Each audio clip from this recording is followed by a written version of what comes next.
자, 76회 기출문제 마무리하도록 하겠습니다. 자, 실무시험 문제 5번부터 7번까지. 자, 일단 5번입니다. 자, 일반 전표 입력 메뉴에 입력된 내용 중 다음과 같은 오류가 발견되었다. 입력된 내용을 확인하여 정정하시오 해서 자, 6점입니다. 7월 30일 서동문구에 지급한 금액은 단기 대여금이 아니라 상품 매입 계약금으로 보통예금 통장에서 지급한 것이다. 자, 이런 수정 문제 나오면, 문제 5번 나오면 요 날짜 바로 가서 일반 전표 입력 들어가시기 바랍니다. 그래서 7월 30일 가서 봤더니 차변에 단기 대여금 서동문구 50만 원, 대변에 보통예금 50만 원 돼 있는데, 자, 지금 뭐가 잘못된 거냐면 단기 대여금이 아니라 계약금을 지급한 것이다. 그럼 뭐예요? 선지급, 선급금이다 이 말이죠.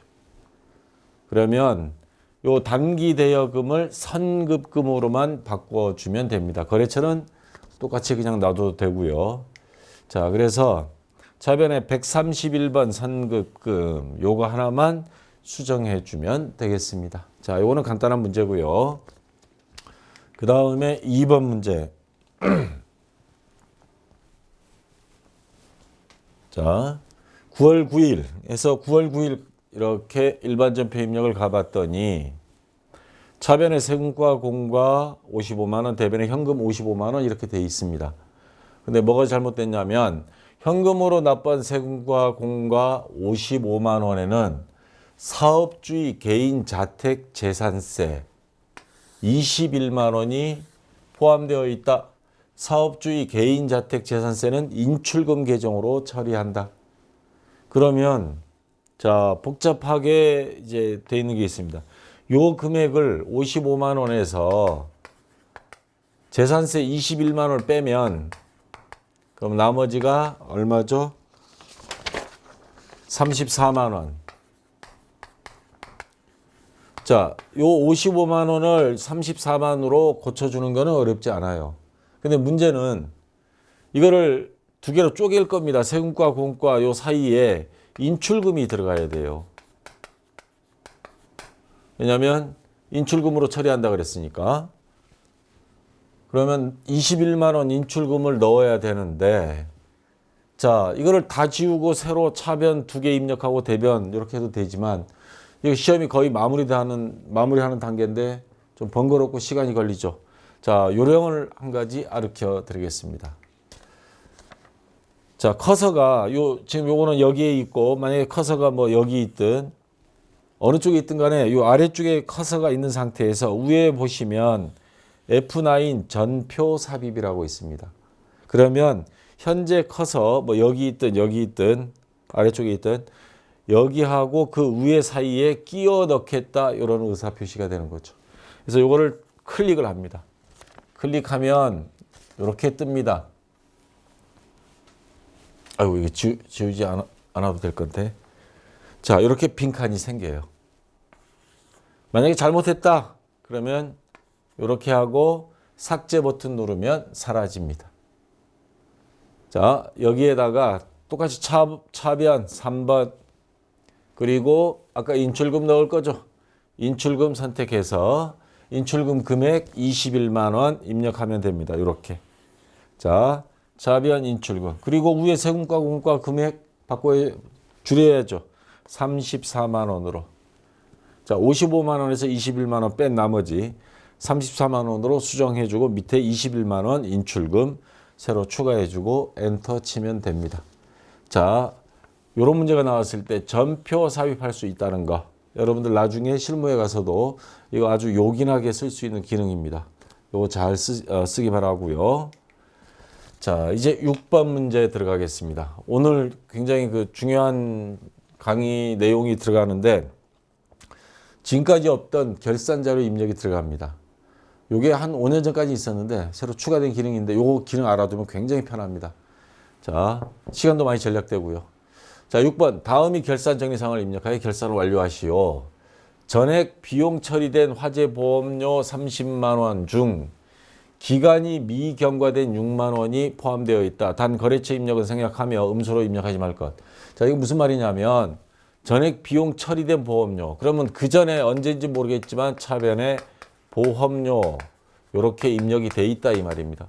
얼마? 30만 원. 뭐 대변에 현금 줬으면 현금 이렇게 했었겠죠. 30만 원.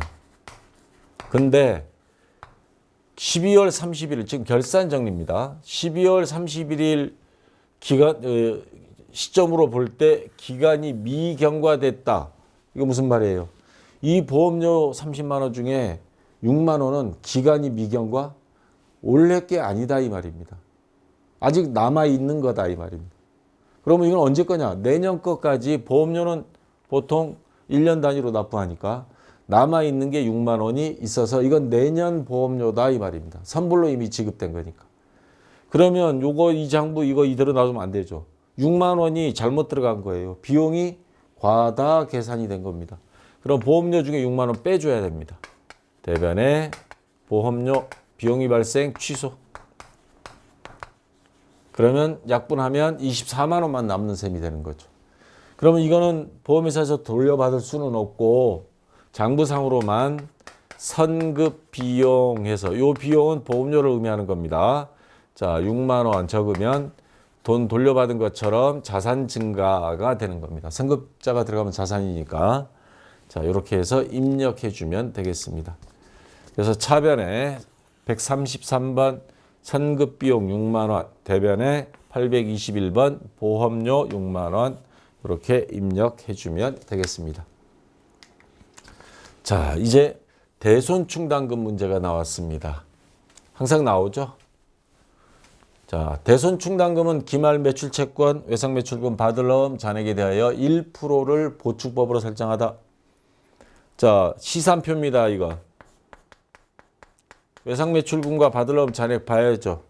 시산표 12월 31일 검색을 했더니, 자, 여기 외상매출금 있습니다.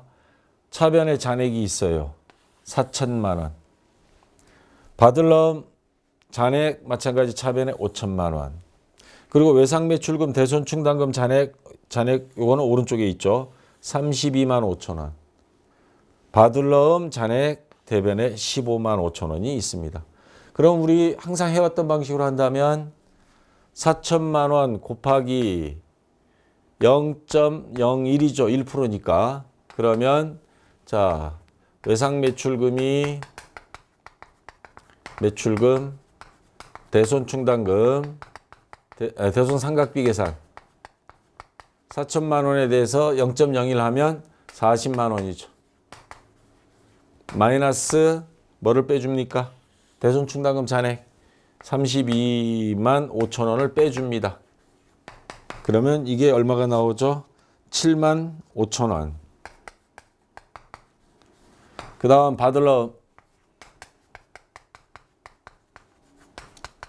대손상각비 대손충당금 설정할 금액. 자, 받을 놈이 5천만 원 잔액이 있어요. 1%니까 50만 원입니다. 곱하기 0.01 하면 마이너스 대손충당금 잔액 15만 5천 원을 빼면 자, 이 금액이 얼마요? 34만 5천 원. 그러면 우리 지금까지는 분계를 어떻게 했냐면 차변의 대손상각비에서 요거 두 개 더한 금액 해서 얼마요? 42만 원. 대변의 외상매출금 대손충당금 7만 5천 원. 받을 놈 대손충당금 34만 5천 원. 분계하고 요 분계를 다 입력을 했었죠. 근데 반가운 소식이 하나 있습니다. 여러분 처음 메인 메뉴 있죠? 제일 처음 들어갔을 때 회계관리 요 메뉴에 보면 맨 오른쪽에 결산 재무제표 있고 여기 위에 결산 자료 입력이라는 게 요게 원래부터 생겨났습니다. 요게 없다가 추가가 됐어요. 해서 요게 2018년 버전입니다. 2018년 3월 20일 버전인데 요 결산 자료 입력이 한 5년 전까지 있다가 중간에 5년 사라졌다가 요거 다시 만들어 놨습니다. 여기 가서 입력을 하면요. 이 분계 입력 안 해도 됩니다. 자, 어떻게 하냐면 결산자료 입력 가서 자, 결산자료 입력 메뉴 클릭했습니다. 클릭했더니 뭐 쫙 있어요. 막 그 중에서 쭉 가다 보면 판매비와 관리비 중에 대손상각 108번 외상매출금, 110번 받을럼 대손상각이란 메뉴가 있습니다. 거기 가서 결산 반영 금액이라고 있거든요. 결산 반영 금액 요 자리에 자 아까 외상매출금 대손상각 계산한 거 7만 5천 원을 여기다 입력을 합니다. 그 다음 받을럼 요 자리 가서 아까 계산한 34만 5천 원을 요 자리에다가 입력을 해요. 그리고 나서 물론 요 금액은 계산을 해야 되겠죠. 하고 나서 여기 보시면 F3 전표 추가가 있습니다. 요거를 클릭을 해줍니다. 클릭해주면 요런 메뉴가 떠요. 결산 붕괴를 일반 전표에 추가하시겠습니까? 제가 붕괴해 드릴까요? 이 말입니다. 예. 이렇게 고마울 때가. 자, 입력을 했더니 자, 여기 보시기 바랍니다. 차변에 대손상각비 42만 원, 대변에 109번, 108번이 외상매출금이고 109번은 외상매출금 대손충당금 7만 5천 원. 그 다음에 111번 대손충당금. 받을 놈이 110번이니까 그 다음 번호 34만 5천 원. 붕괴가 자동으로 생겨났습니다. 물론 차변 대변이 아니고 결차 결대 요거는 기말상품 제공만 하는 거 아닌가요? 전표 입력으로 결산 자료 입력으로 한 거는 상관없습니다. 차변 대변 신경 쓰지 말고 그냥 저대로 두시면 됩니다. 이렇게 붕괴를 금액만 요거 계산해서 그 금액만 입력을 하고 전표 추가 딱 누르고 일반 전표에 붕괴로 입력해 드릴까요? 이해하면 자동으로 이렇게 이게 위에고 이거 아래입니다. 다 생깁니다. 자, 만약에 이거 마음에 안 든다. 이거 클릭해 가지고요. 삭제 버튼 하면 삭제할 수 있고 그리고 지금 이게 2번 문제입니다. 근데 4번 문제 가면 결산자료 입력하는 문제가 또 나와요. 가능한 문제가. 그때 가서 할 때 또 추가하면 덮어씌우기 됩니다. 앞에 거 위에 추가로 덮어씌우기 돼서 앞에 거 요거 그대로 남습니다. 사라지지 않습니다. 자, 여러 번 덮어씌우기 해도 됩니다. 자, 만약에 삭제하고 싶다. 결산부에 삭제할까요? 하면 선택한 것들 다 사라지는데 시험 볼 때는 삭제할 일이 없습니다. 그래서 여러 번 저장해도 된다는 사실. 자, 저는 결산자료 입력으로 왜냐하면 1급 가면 다 결산자료 입력으로 제가 설명을 하고 있거든요. 이게 가장 정확하고 틀리지도 않고 또 시간이 엄청 절약이 돼요. 일일이 붕괴 쓰고 입력하고 계산기 누르다 보면 뜰리기도 하고 알아서 다 더해 주니까 자, 항상 이렇게 하는 걸로 통일을 하겠습니다. 자, 이 방식대로. 자, 그 다음에 그러면 어떤 건 결산자료 입력되고 어떤 건 안 되나요? 아까 1번은 결산자료 입력 안 했거든요. 결산자료 입력되는 항목이 프로그램 들어가 보면 여기 결산 반영 금액 아까 여기 와가지고 우리가 입력했죠. 외상매출금, 대손상각 충당금, 받을럼 대손상각 충당금.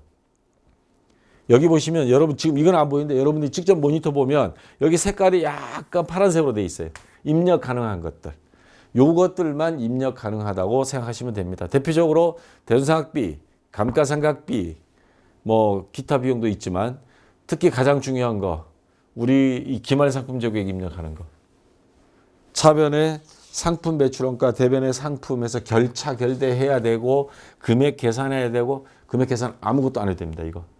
시험 문제 주어진 기말상품 제고액은 410만 원이다. 그거 입력해서 전표 추가하면 끝이에요.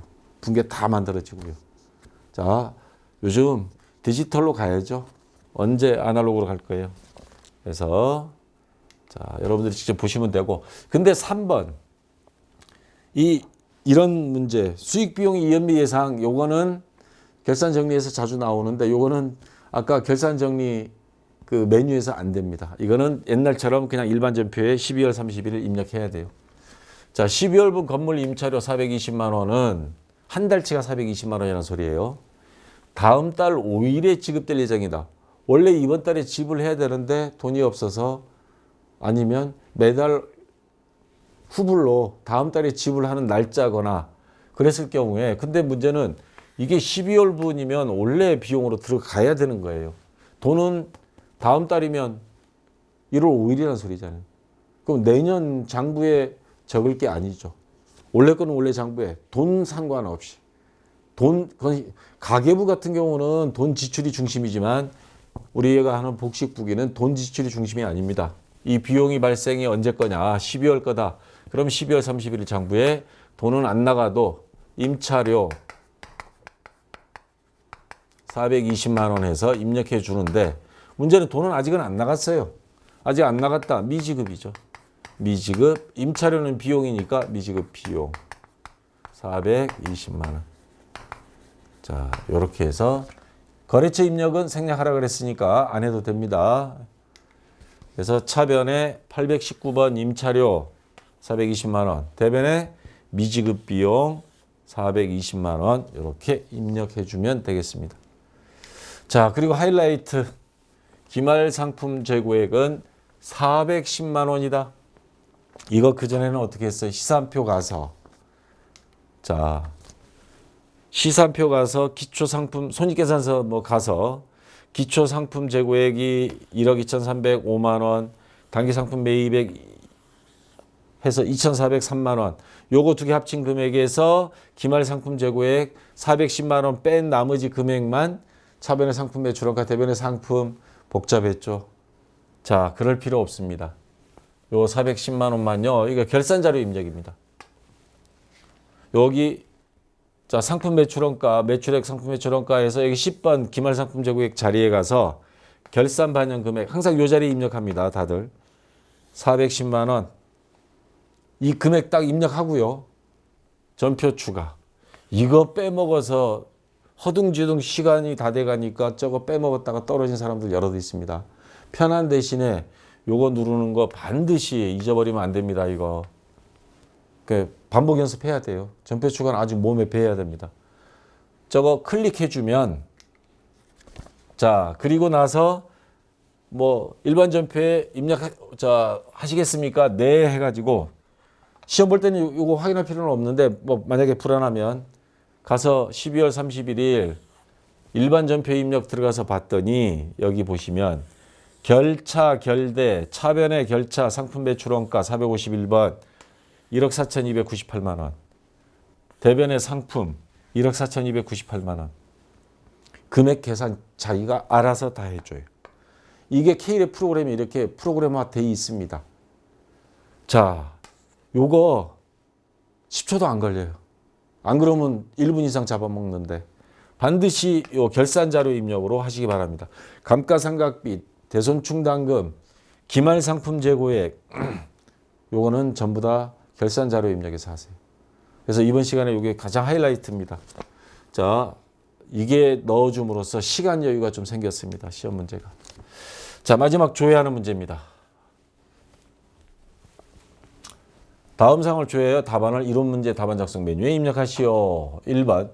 당사이 4월 1일부터 6월 30일까지 4, 5, 6, 3개월치 상품 매출액과 상품 매입액은 각각 얼마인가? 자, 딱 특정 월이 아니고 언제부터 언제까지 그리고 특정 계정 과목이면 계정별 원장 또는 총계정 원장 뒤지면 찾아낼 수 있고 물론 이것도 하나하나 하면 돼요.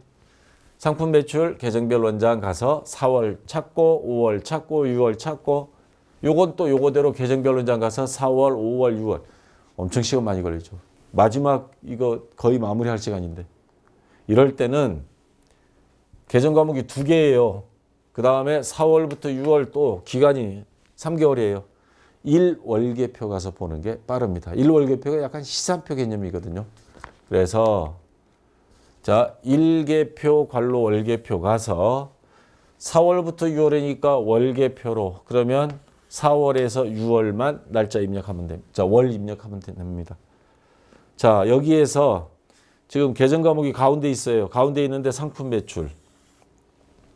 우리가 상품을 팔았을 때 대변에 상품 매출 적죠. 사왔을 때는 차변에 상품 매입이라고 적나요? 그때는 상품이라고 적죠. 요거는 계정 과목이죠. 그냥 상품 매출. 그러면 계정 과목 중에 상품 매출과 상품 두 가지를 찾으면 됩니다. 상품 매출. 자, 까지에 대해 상품 매출액이 얼마냐 하는 거죠. 상품 매출 대변의 합계액. 뭐 현금으로 받기도 하고 아닌 것도 있고 8,780만 원입니다. 상품 매출액은. 그다음 매입액은 자, 좀 확대했습니다. 잘 안 보여서. 아까 요 계정 과목 가운데입니다. 오른쪽만 제가 잘랐습니다. 상품 매출 여기 8,780만 원. 자, 이번엔 매입액입니다. 매입액은 시산표의 계정 과목의 월계표에 상품이라고 되어 있습니다. 상품. 자, 이번엔 요겁니다. 계정 과목. 그래서 왼쪽을 잘랐습니다. 4,748만 원. 그래서 요 금액을 각각 칸이 두 개입니다. 거기다가 입력을 해주면 되겠습니다. 이론 문제 정답 하는데 거기에 요거 입력할 겁니다. 그래서 8,780만 원하고 4,748만 원 매입에 요거 각각 입력해 주면 되겠습니다. 자, 2번 문제. 4월이 한 달입니다. 상품 매출은 몇 건이며 총 금액은 얼마인가? 자, 특정 계정 과목 그것도 한 달치만이에요. 이런 거는 계정별 원장 들어가면 됩니다. 계정별. 그렇다고 이게 아까 월일계표에서 그냥 하면 안 될까요? 몇 건인지 알 수가 없어요. 계정별 원장은 특정 계정 과목에 대한 상세한 일자별 기록입니다. 그래서 이거를 보기 위해서라도 요거는 계정별 원장을 갈 수밖에 없습니다. 계정별 원장 가서 상품 매출 401 날짜 4월 1일부터 4월 30일 한 달치 계정 과목 401번 상품 매출부터 상품 매출까지 엔터 치면 이렇게 상품 매출 자, 다 나와 있습니다. 4월 1일, 4월 7일, 4월 8일, 4월 10, 4월 14일 해서 자, 확대해서 볼게요. 이렇게 몇 건이죠? 총 5건. 몇 건이면 이것도 칸이 두 개입니다. 몇 건 하나 입력하고요. 이렇게. 그다음에 총 금액은 얼마인가? 여기 매출은 상품 매출은 대변에 기록하죠. 여기 합계. 월계 4월 합계 4,720만 원. 요 두 개 이건 안 됩니다. 요거는 1월부터 4월까지 전체예요. 4,720만 원 5건. 자, 요거를 입력해 주면 되겠습니다. 자, 그다음 3번 문제인데 이번에는 1월부터 3월까지 판매비와 관리비 중 복리후생비 지출액이 가장 많은 월이 금액에서 가장 적은 월이 금액을 차감하면 얼마인가? 자, 비비 꼬아놨습니다. 자, 특정 계정 과목이니까 계정별 원장 되고요. 총계정 원장 두 개가 되는데 계정별 원장으로 가봤더니 지금 이게 계정별 원장입니다. 아까 이야기했죠. 계정별 원장은 특정 계정 과목의 상세한 기록이라는 거. 아까처럼 날짜별로 다 있는데 한 달치만 하면 맨 밑에 월계 요것만 보면 돼요. 아까처럼. 근데 문제는 1월부터 3월까지 3개월치입니다. 이거 1월 1일부터 해서 밑으로 쭉 가고 2월 가고 3월 가고 못 찾습니다. 시간 걸리고. 되기는 되는데 너무 시간이 걸리죠. 이럴 때는 이거를 월계만 모여 있는 장부가 있습니다. 총계정 원장. 자, 다시 한번 정리해. 계정별 원장은 어느 특정 계정 과목에 대한 일자별 자세한 기록이고 총계정 원장은 일자별로 없어요. 그냥 전체적인 합계액만 모아놓은 게 총계정 원장입니다. 그래서 총계정 원장으로 가니 이렇게 나왔습니다. 총계정 원장. 자, 1월부터 3월까지니까 1월 1일부터 3월 31일까지. 그리고 복리후생비 811번부터 811번까지. 그러면 계정 과목 복리후생비고요. 여기 딱 보세요. 2017년 1월, 2월, 3월 월별 합계액만 딱 있어요. 이렇게. 한 방에 계산이 되죠. 자, 그다음 지출액이 가장 많은 월 1등 3월 복리후생비 263만 2천 원 제일 많이 나갔습니다. 가장 적은 월 79만 3천 원 얘가 2등. 85만 원 가운데는 얘가 꼴등이죠. 3등, 얘가 2등. 그러면 가장 많은 월과 가장 적은 월을 서로 빼라 이 말입니다. 263만 2천 원에서 79만 3천 원. 자, 이거 확대해 보겠습니다. 자, 가장 많은 월 263만 2천 원. 여기에서 가장 적은 거 1월 달 79만 3천 원 빼니까 183만 9천 원. 그러면